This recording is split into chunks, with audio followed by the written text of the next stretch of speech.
नमस्कार, मैं हूं अमिका और इस वक्त पर आप देख रहे हैं अटल टीवी। एसआईआर की प्रक्रिया जो थी वो बिहार के बाद अब 9 राज्यों में, इसी के साथ 3 केंद्र शासित प्रदेशों में शुरू कर दी गई। इस बीच में देखने को मिल रहा है कि तमाम तरह की चीजें निकलकर सामने आ रही है और सबसे ज्यादा जो दबाव इस वक्त पर देखने को मिल रहा है वो देखने को मिल रहा है बीएलओ पर। सभी लोग इधर उधर भटक रहे हैं और इन सारी चीजों के बीच में देखने को मिला कि ये जो प्रक्रिया थी इसे 1 महीने में पूरा करना था और इस 1 महीने के दौरान ही में देखने को मिला 24 दिन पूरे हो चुके हैं और लगभग एक हफ्ता अब बाकी रहा है। और इस बीच में जो आंकड़ा निकलकर सामने है उसमें 25 बीएलओ की मौत हो चुकी है और ये आंकड़ा लगातार बढ़ता हुआ चला जा रहा है। अब लगातार विपक्ष की तरफ से भी सवाल खड़े किए जा रहे हैं। जो कर्मचारी इस वक्त पर धरातल पर काम कर रहे हैं वो भी तमाम तरह के सवाल खड़े कर रहे हैं और इन्हीं सारे मुद्दों पर बातचीत करने के लिए हमारे साथ अभी जुड़ेंगे हमारे ही बीच के ही एक कर्मचारी जो है कुलदीप द्विवेदी, जो कि बीएलओ की ड्यूटी को लेकर काफी ज्यादा परेशान है। वो की प्रदेश अध्यक्ष भी है एक संगठन के, तो उनके द्वारा तमाम शिकायतें भी दर्ज करवाई गई हैं। सपा से जुड़ चुके हैं विवेक कुमार पांडे जी और बीजेपी से है हमारे साथ अविरल मलिक जी। लोगों से बातचीत करेंगे और जानेंगे कि आखिरकार ये जो एसआईआर की तलवार थी वो बीएलओ पर ही क्यों लटक रही है। आप सभी का हमारे चैनल पे बहुत बहुत स्वागत है।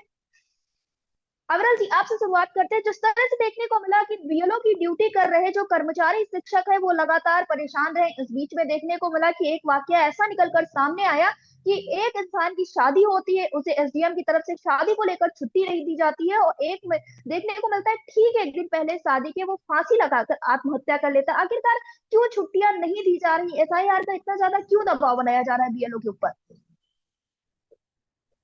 जी नहीं, देखिए, पर्टिकुलर विषय जो आपने बताया वो पर्टिकुलर विषय मुझे मालूम नहीं है, लेकिन जहां तक विषय एक तरीके से जी। अगर इस प्रकार से घटनाएं सामने आ रही हैं तो निश्चित रूप से इसकी जांच की जाएगी और उसके आधार पर जो भी आवश्यक कार्रवाई होगी वो की जाएगी और मालूम किया जाएगा जी। कि इन चीजों में, इन दावों में, इन विषयों में कितनी सच्चाई है और किस प्रकार से जी। अगर कोई त्रुटि रही है तो किस स्तर पर रही है, कहाँ रही है, इस विषय की जानकारी होगी। और जांच के आधार पर निश्चित रूप से अगर आवश्यक होगा तो उसमें कार्रवाई भी की जाती है जनरली और की जाएगी, और कोई जी। भी अगर चीज संदेहास्पद होगी तो उसमें जांच हमारे द्वारा की जाती है, इसमें कोई दो राय नहीं। जी। लेकिन अमरल जी, जो इस तरह के आंकड़े निकलकर सामने आए देखने को मिलता है कि पहले तो अगर वो शिक्षक है तो विद्यालय जाकर बच्चों को पढ़ा रहे हैं, अगर कर्मचारी है तो अपने ऑफिस जाकर, अपने कार्यालय जाकर काम कर रहा है। फिर इस तरह से बीएलओ की ड्यूटी की जा रही है और संसाधन की बात होती है तो इन्हीं कर्मचारियों के द्वारा बताया गया संसाधन भी ठीक तरह से मुहैया नहीं करवाए गए, जबकि ये तो इतनी बड़ी प्रक्रिया है, कुछ संसाधनों की व्यवस्था की जानी चाहिए थी। जी देखिए, जहाँ तक विषय एक तरीके से संसाधनों का और संसाधनों की समस्याओं का, संसाधनों में एक तरीके से कमियों का, त्रुटियों का, या किस स्तर पे कौन सी त्रुटि रही है वो उसकी जांच की जाती है, उसके आधार पर कार्य किया जाता है, कार्रवाइयां भी की जाती हैं। और रही बात जो जी। भी आवश्यकताएं हैं, वो आवश्यकताएं किस रूप में पूर्ण हो इसकी चिंता निश्चित रूप से की जाती है। इसमें कोई, मैं समझता हूँ कि फंड बट नहीं है, कोई दो राय नहीं है। और उसके साथ साथ बहुत से लोग हैं जो आरोप लगाने का काम करते हैं, उन आरोपों में कोई किसी रूप में दम नहीं है, ये भी बिल्कुल स्पष्ट है। जी। विवेक कुमार पांडे जी, आप तक आते हैं। क्या कहना है आपका? जिस तरह से ये आंकड़े एसआईआर के निकलकर सामने आए, या यूं कहें कि एसआईआर की प्रक्रिया के दौरान जो बीएलओ ड्यूटी कर रहे हैं ये आंकड़े निकलकर सामने आ रहे हैं, बीएलओ काफी ज्यादा परेशान है, उन्हें ये नहीं समझ में आ रहा कि आखिर उन्हें करना क्या है। अब ड्यूटी दी गई है तो उसे पूरा भी करना है और दूसरी तरफ देखने को मिलता है संसाधनों की भी उपयुक्त व्यवस्था नहीं है, जबकि अभी तो अग्रल जी ने बताया कि चीजें सुनिश्चित की जाएंगी। क्या जवाब होगा आपका? विवेक पांडे जी, क्या आपको हमारी आवाज मिल पा रही है?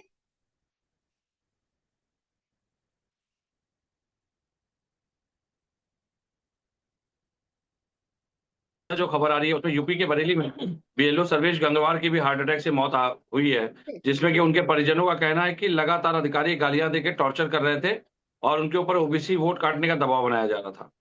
इस प्रकरण जी। में गुजरात में अगर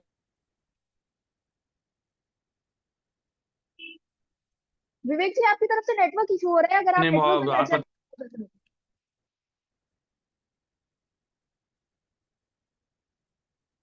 मध्य प्रदेश में, पश्चिम बंगाल में कई ऐसे उदाहरण हैं जिसमें कि ये देखा गया है कि इस प्रकार से बीएलओ की प्रताड़ना के कारण उनको आत्महत्या करनी पड़ रही है। पहली बात। दूसरी बात, ये बात सामने आ रही है गोंडा के एक प्रकरण में कि अधिकारियों द्वारा लगातार दबाव बनाया जा रहा था कि ओबीसी का वोट काटा जाए, अन्यथा पुलिस की जी। कार्रवाई करवा कर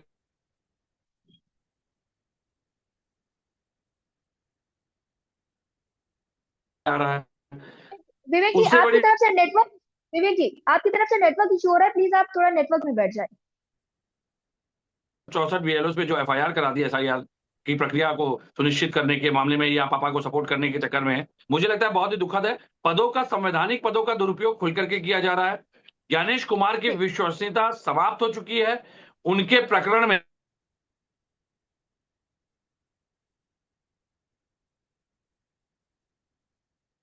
जिसको बोलते हैं कि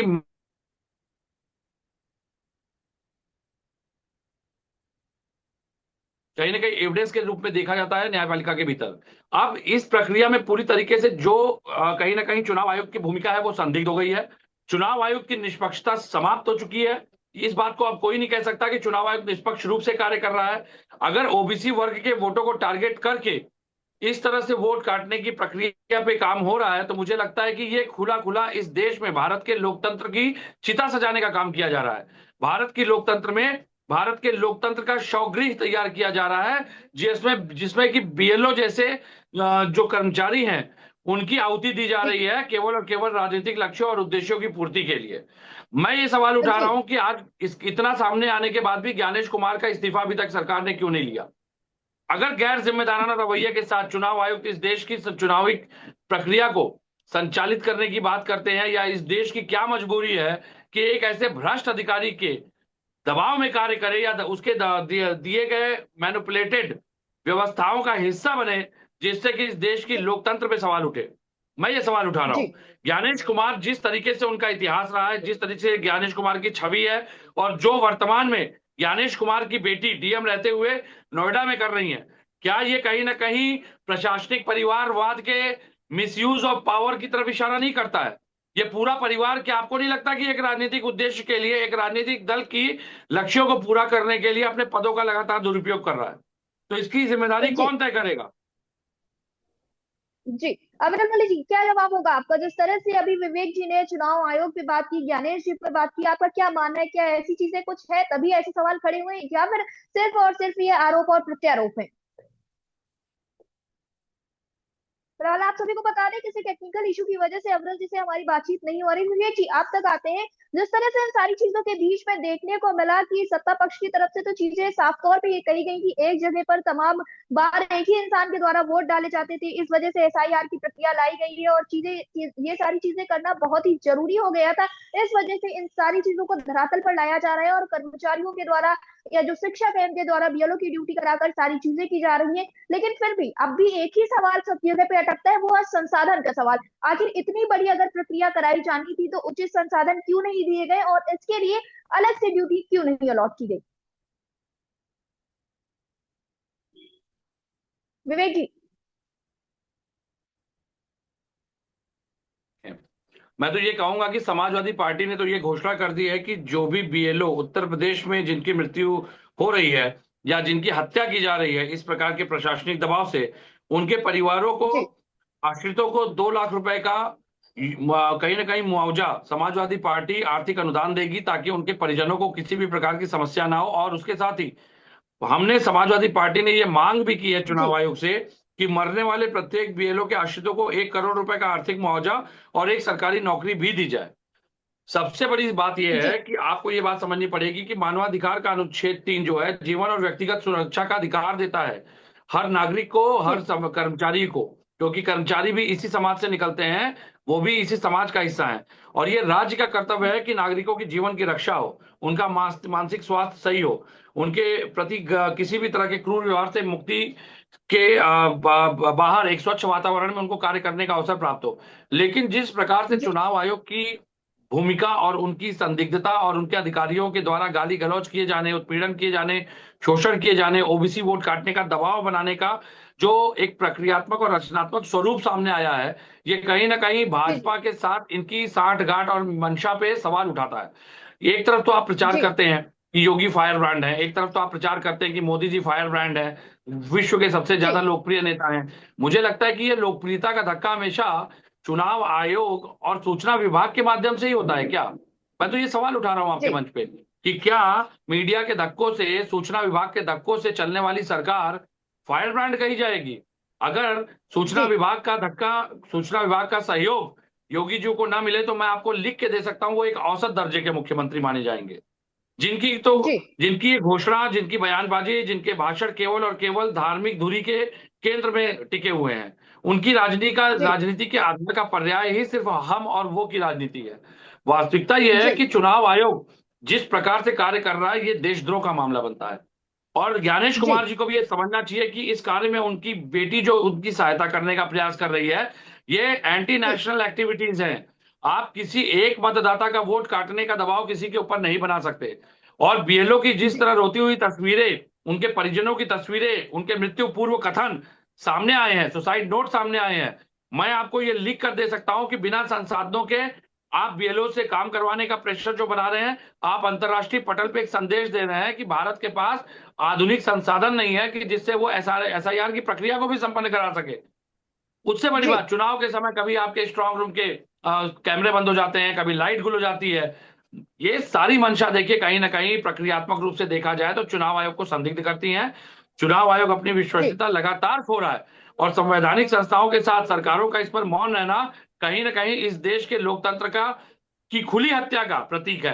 हत्या की जा रही है लोकतंत्र की, और वो हत्या इसलिए मानी जी जाएगी क्योंकि आप किसी एक का भी वोट अगर कटवाने का दबाव बनाते हैं तो वो लोकतंत्र के नैतिक शिष्टाचार के विपरीत है, नैतिक मूल्यों के विपरीत है। ओबीसी को जी टारगेट करने का अगर सीधा सीधा अर्थ है कि समाजवादी पार्टी की होने वाली प्रचंड जीत से भाजपा डरी हुई है। जी अमृत वाली चीज क्या जवाब होगा आपका, जिस तरह से अभी विवेक जी की तरफ से बताया गया है कि समाजवादी पार्टी की तरफ से कुछ ना कुछ खास किए जाने की कोशिश की जाएगी उन लोगों के लिए जिन बीएलओ की मौत हुई है, तो सत्ता पक्ष की तरफ से क्या कुछ देखने को मिल सकता है? आप लोग तो इस वक्त पर सत्ता में है।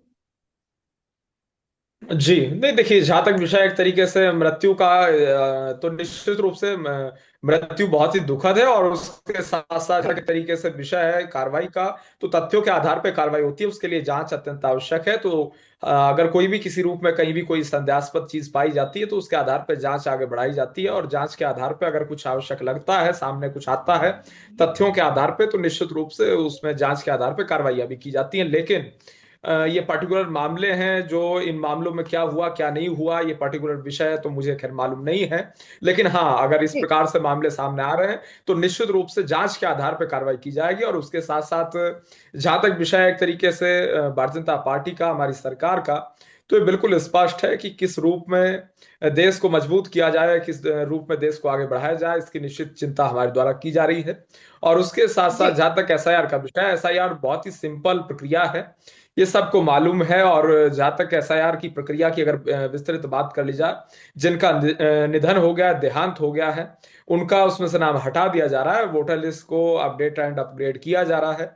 और जहां तक विषय है एक तरीके से जिनकी उम्र 18 साल की हो गई, उससे अधिक हो गई है, उनका नाम जोड़ दिया जा रहा है। और उसके बावजूद भी अगर गलती से किसी का नाम कट जाता है तो निश्चित रूप से वो व्यक्ति यहीं मौजूद है, और किसी की इतनी हिम्मत, औकात, हैसियत नहीं है कि उसका नाम कोई काट सके।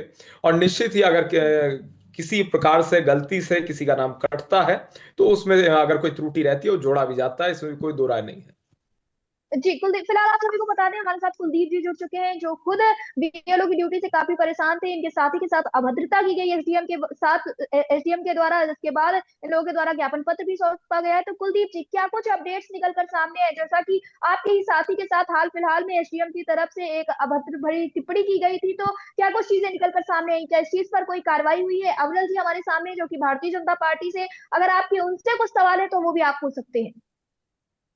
पहली बार मैं देख रहा हूं मैडम कि भारतीय जी जनता पार्टी एसआईआर का जो ये सर्वे करा रही है, इसके पास कोई जी संसाधन भी नहीं है। ये जी एसआईआर जो हम लोगों से करा रही है, पहली बात तो इनको संसाधन देना चाहिए, मोबाइल देनी चाहिए, मोबाइल डाटा देना चाहिए। इनके पास कोई जी व्यवस्था नहीं है। केवल रोजगार सेवक को बीएलओ में ड्यूटी लगा करके केवल उसको दबाव बना करके आत्महत्या करने के लिए मजबूर किया जा रहा है।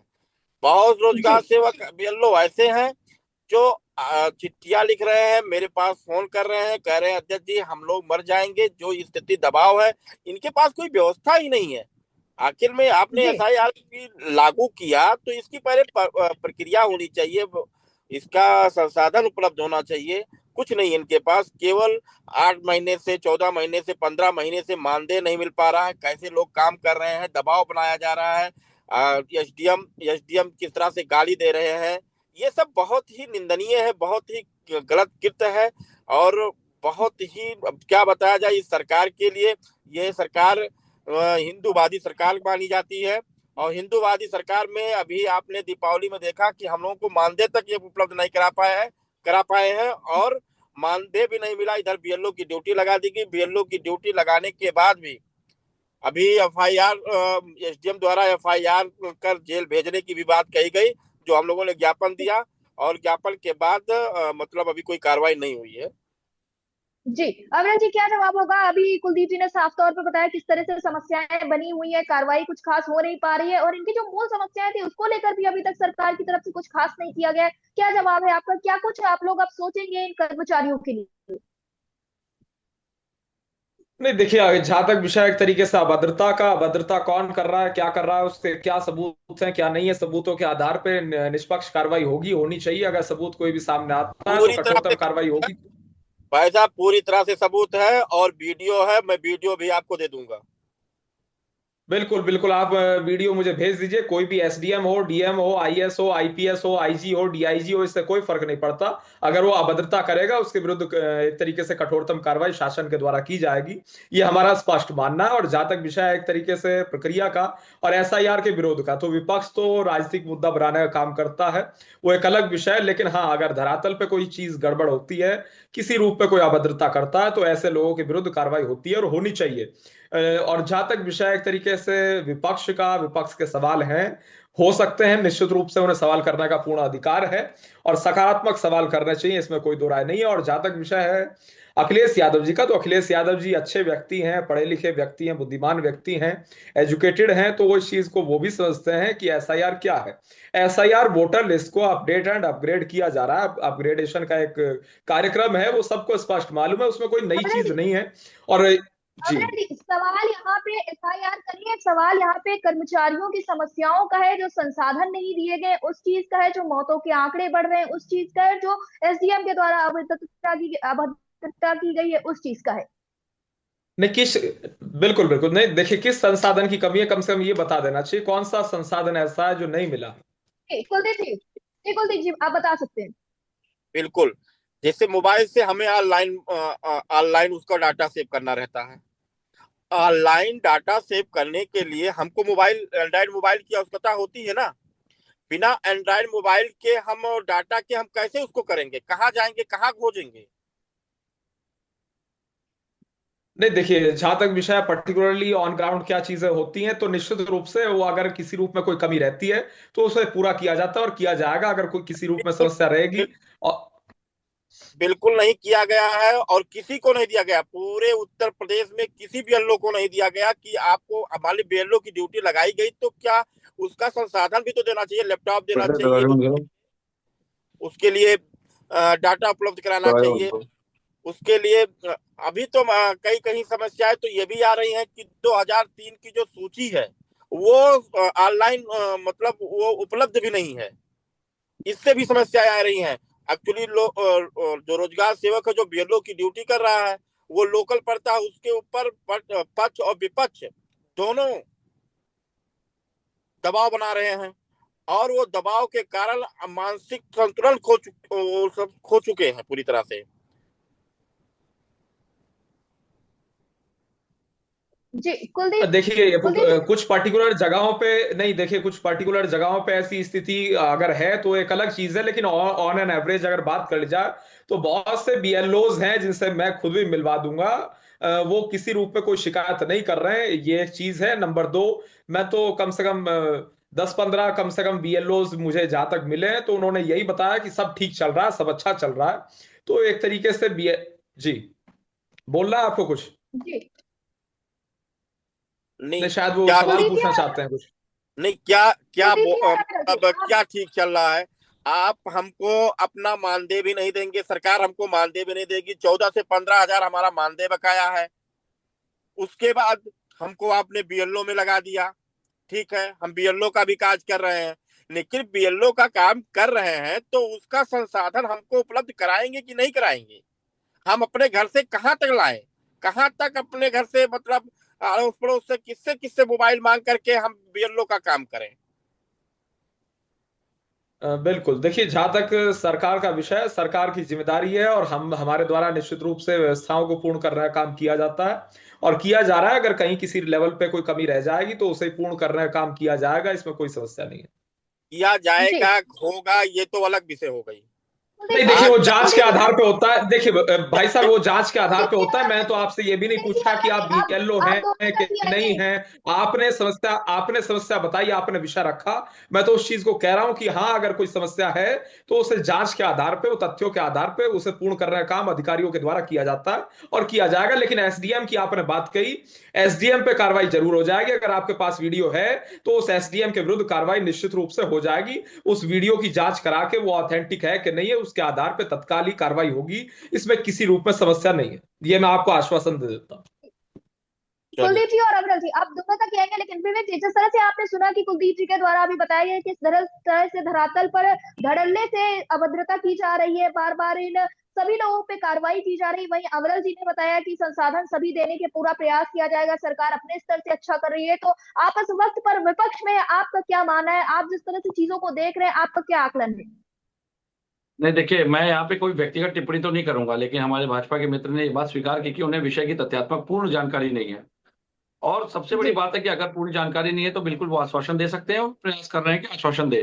लेकिन समस्या ये नहीं है, जी समस्या ये है कि जो कार्य इस समय एसडीएम, कानूनगो, या इस समय जो चुनाव आयुक्त या चुनाव आयुक्त की बेटी, उनका परिवार कर रहे हैं, वो कहीं ना कहीं बीएनएस की धारा 152 का हिस्सा है। बीएनएस की धारा 152 का मतलब होता है कि भारत की संप्रभुता, एकता, अखंडता को खतरे में डालने का से प्रेरित करने वाला कार्य। और इसे जिस तरह से परिभाषित किया गया है, पूर्व में ये एक धारा 124A थी जो कि राजद्रोह के दायरे में आती थी। इसमें अधिकतम जी सजा आजीवन कारावास है, न्यूनतम सजा 7 साल की है।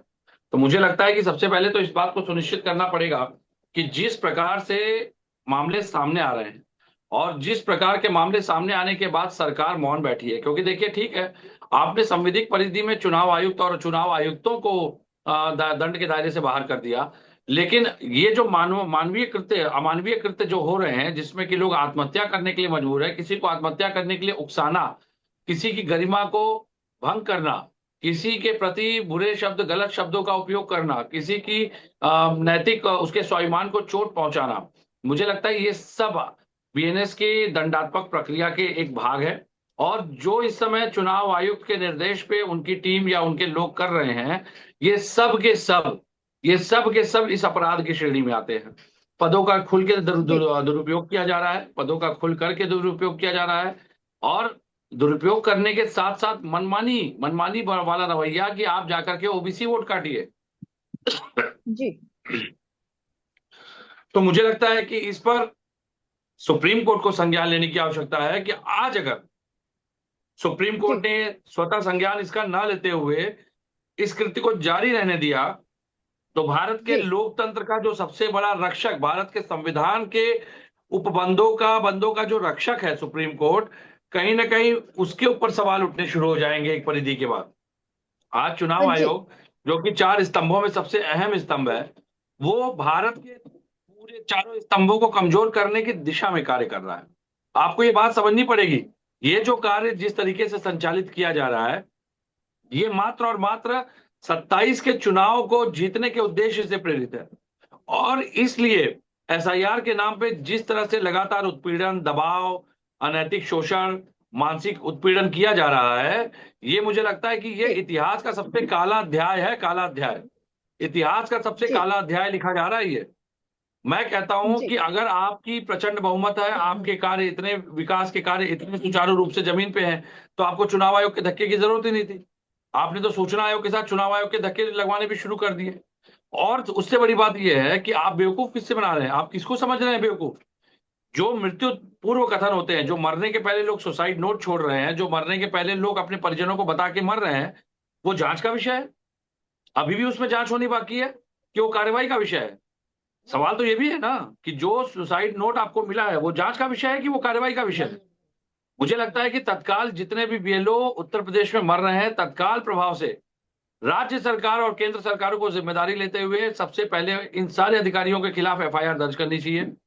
अगर आज हम जी अपनी निष्पक्षता को साबित नहीं करेंगे तो यकीन मानिए जनता का आपके ऊपर से विश्वास उठने में समय नहीं लगेगा।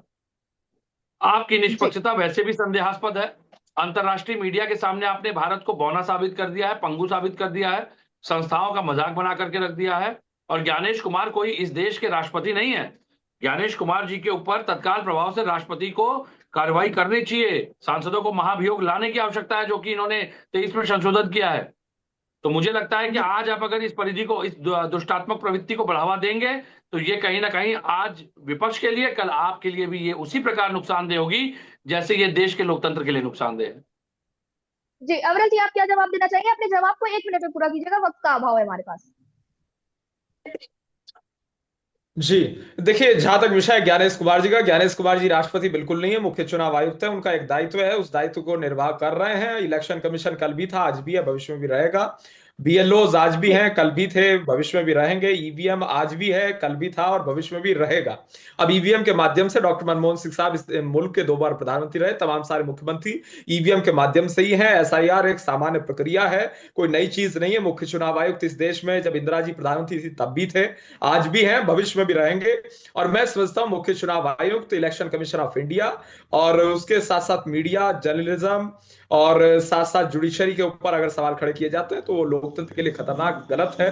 क्योंकि अगर मुख्य जी चुनाव आयुक्त की बात कर ली जाए, मुख्य चुनाव आयुक्त 2014 में भी थे और 2014 से पहले भी थे। तो भारतीय जनता पार्टी ने जी ईवीएम पे भी सवाल नहीं खड़ा किया, भारतीय जनता पार्टी ने इलेक्शन कमिश्नर पे भी सवाल नहीं खड़ा किया, भारतीय जनता पार्टी ने इलेक्शन कमीशन ऑफ इंडिया पे भी सवाल नहीं खड़ा किया।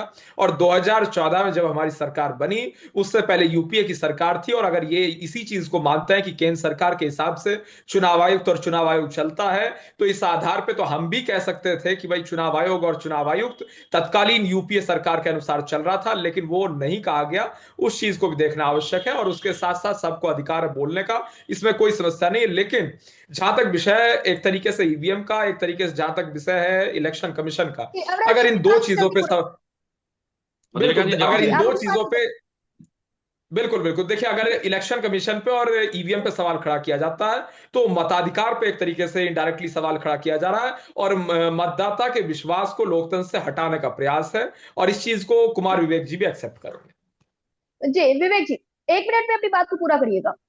जी जी बिल्कुल। देखिए, मैं तो ये कहूंगा कि पूर्व में चुनाव आयुक्तों का जो एक संदर्भ आया सामने, पूर्व में चुनाव आयुक्त निष्पक्ष रूप से काम करते थे।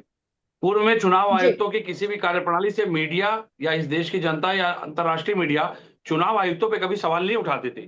आज ये नैरेटिव जी विपक्ष ने नहीं सेट करा है कि चुनाव आयुक्त पे सवाल खड़े हो रहे हैं।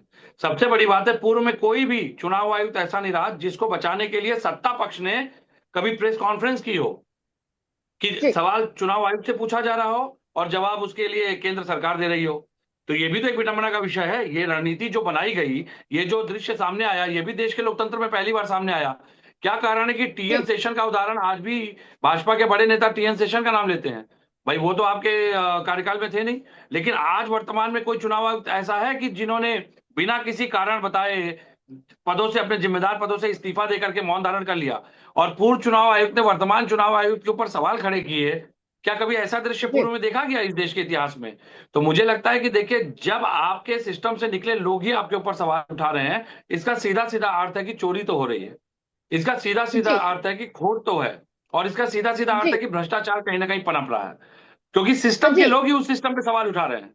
तो मुझे लगता है कि यहाँ पे बात है एक निष्पक्ष रूप से कार्रवाई करने की। लोग मर रहे हैं और आपके नागरिक अगर मर रहे हैं तो उसमें राजनीतिक रोटियां सेकने से बेहतर है कि आप दंडात्मक कार्रवाई तत्काल प्रारंभ करिए, अन्यथा कल को आप भी इसी कार्रवाई के दायरे में आने वाले हैं। जी कुलदीप जी, जिस तरह से अभी भारतीय जनता पार्टी की तरफ से बताया गया, विपक्ष की तरफ से भी तमाम तरह के विश्लेषण किए गए, आपका क्या मानना है किस तरह की अभी व्यवस्थाएं लानी चाहिए सरकार को बीएलओ की ड्यूटी के लिए, जिस तरह से आप लोग लगातार जूझ रहे हैं और जो कर्मचारी आपके साथ काम कर रहे हैं, जो बीएलओ आपके साथ काम करें, किस तरह से परेशान है, इन सारी चीजों को लेकर आपका क्या कहना है? 1 मिनट में अपनी बात को पूरा करिएगा। बिल्कुल सही कहा विवेक जी ने कि जी अगर कर्मचारी को आप लगा रहे हैं तो उसके साथ व्यवस्था होनी चाहिए, उसके साथ घटना दुर्घटना अगर कोई घटती है तो उसका जिम्मेदार सरकार को होना चाहिए। और दूसरी बात है कि उस संसाधन की व्यवस्था होनी चाहिए। और एसआईआर कोई नई चीज नहीं है, एसआईआर अच्छी चीज है और ये होना भी चाहिए। जी हम उसका विरोध नहीं कर रहे हैं, लेकिन यह है कि एक प्रक्रिया के तहत ये सब सारी चीजें होनी चाहिए। मैं यही कहूंगा कि हमारे कर्मचारियों को सुविधा दी जाए, हमारे कर्मचारियों को उसकी व्यवस्था की जाए, डाटा की व्यवस्था की जाए, मोबाइल की व्यवस्था की जाए, जिससे वो अपना काम कर सके। मैं इतनी कहूंगा। जी, फिलहाल आप सभी को बता दें जिस तरह से बीएलओ अपनी ड्यूटी धरातल पर कर रहे हैं, काफी ज्यादा परेशान नजर आए, लगातार तमाम तरह के सवाल खड़े हुए हैं और ऐसे में जो कर्मचारी थे ये कहते हुए नजर आए कि उन्हें संसाधन दिए जाए। फिलहाल तो सत्ता पक्ष की तरफ से सीधे तौर पे आश्वासन दिया गया है और विपक्ष के और कर्मचारियों के अब भी वही सवाल है कि अगर सरकार उनसे कुछ कराना चाहती है तो सबसे पहले संसाधन में एक ठीक प्रकार की प्रक्रिया कराई जाए, जिससे जो चीजें हैं वो आसानी से हो सके। तब तक के लिए देखते रहे अटल टीवी। मैं आपके साथ मधुलिका।